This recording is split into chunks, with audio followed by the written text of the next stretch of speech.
బుచ్చిరెడ్డిపాలెం పట్టణంలో వెలసియున్న శ్రీ కోదండరామస్వామి ఆలయ బ్రహ్మోత్సవాలు నిన్నటి నుండి వైభవంగా ప్రారంభమయ్యాయి.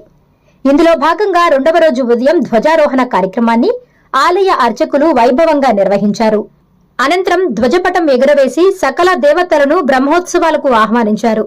భక్తులు ఆలయానికి అధిక సంఖ్యలో విచ్చేసి ధ్వజారోహణ కార్యక్రమాన్ని వీక్షించారు.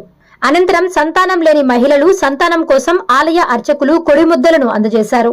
ఎక్కడా కూడా ఎటువంటి అవాంఛనీయ సంఘటనలు జరగకుండా సిఐ శ్రీనివాసరావు, ఎస్ఐ సంతోష్ రెడ్డి సిబ్బందితో పటిష్టమైన బందోబస్తు ఏర్పాటు చేశారు. ఆలయానికి వచ్చే భక్తులకు ఇబ్బంది లేకుండా ఆలయ ధర్మకర్త మురళీకృష్ణారెడ్డి ఏర్పాట్లను చేశారు. ఈ కార్యక్రమంలో ప్రముఖులు, భక్తులు అధిక సంఖ్యలో పాల్గొని స్వామివారి కృపకు పాత్రులయ్యారు.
Please subscribe SS News AP.